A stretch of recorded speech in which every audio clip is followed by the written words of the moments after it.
Hello दोस्तों, स्वागत है आपका इन्वेस्टर्स माइंडसेट में। आज का वीडियो बताएगा कि कंपाउंडिंग की ताकत क्या होती है। बहुत से लोग इन्वेस्टमेंट करने की तो सोचते हैं, लेकिन उसे अच्छे से समझते नहीं हैं। कुछ तो सिर्फ ये देखते हैं कि वह हर साल कुछ रुपए बचाएंगे तो कुछ सालों बाद वह कितने होंगे। कुछ इस पर सिंपल इंटरेस्ट के तरीके से इंटरेस्ट कैलकुलेट करते हैं तो उन्हें लगता है कि पैसे बचाने से बेहतर है खर्च करना। हालांकि जो लोग स्मार्ट होते हैं वह जानते हैं कि पावर ऑफ कंपाउंडिंग क्या है। यानी अगर आपने आज कुछ पैसे इन्वेस्ट किए हैं तो उस पर मिलने वाले ब्याज पर भी आपको ब्याज मिलेगा। आइए पावर ऑफ कंपाउंडिंग को एक स्टोरी के थ्रू समझते हैं। बहुत टाइम पहले एक राजा था जिसे शतरंज खेलने का बड़ा शौक था। ऐसा कोई भी दिन नहीं था जब दरबार के बाद शाम को राजा शतरंज ना खेलता हो। उसके इस शौक को देखकर उसके मंत्री ने एक दिन उसे बताया कि जिसने इस खेल को बनाया है वो आपके ही राज्य में आया हुआ है, जिनका नाम है चाणक्य।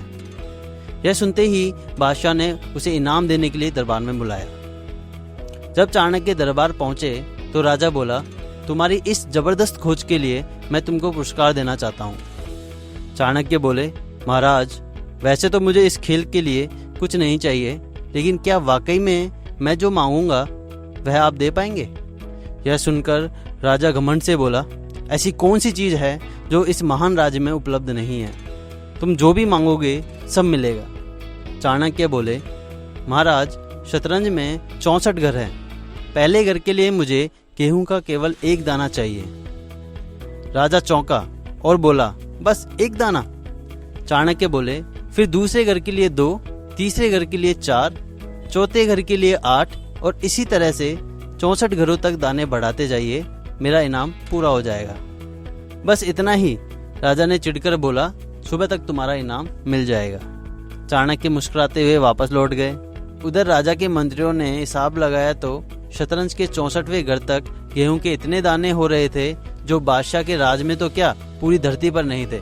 बादशाह चाणक्य की इस शतरंज से हार गया और तय कर लिया कि अब वह कभी कंपाउंडिंग को हल्के में नहीं लेगा। ये कहानी हमें यह बताती है कि अगर आप कंपाउंडिंग की ताकत को यूज करें तो आपकी अमीरी का रास्ता क्लियर हो सकता है। अब पॉइंट यह आता है कि कैसे पावर ऑफ कंपाउंडिंग का फायदा उठाया जाए।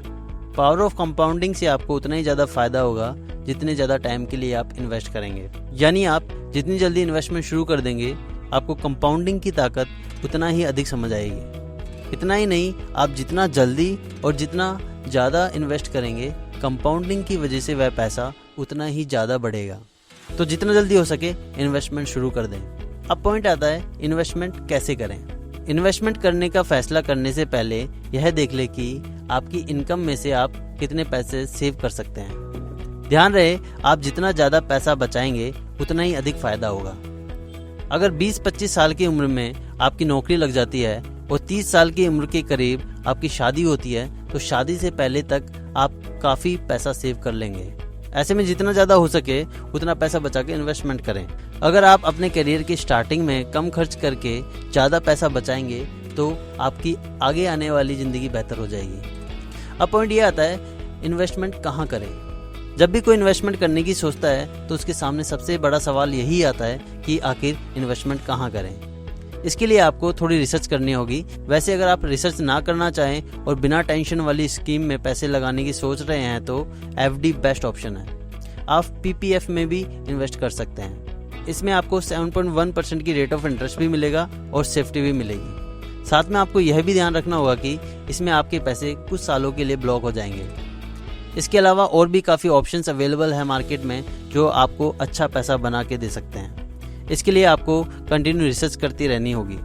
अलग अलग स्कीम्स में रूल्स अलग अलग होते हैं, तो इन्वेस्टमेंट करने से पहले हर स्कीम के रूल्स को अच्छे से जरूर पढ़ लें। इस वीडियो में हमने देखा कि कंपाउंडिंग हमारे पैसों को कैसे बढ़ाती है। अगर आपको इस वीडियो से कुछ हेल्प मिली हो या कुछ सीखने को मिला हो तो please like, share, comment and subscribe my channel.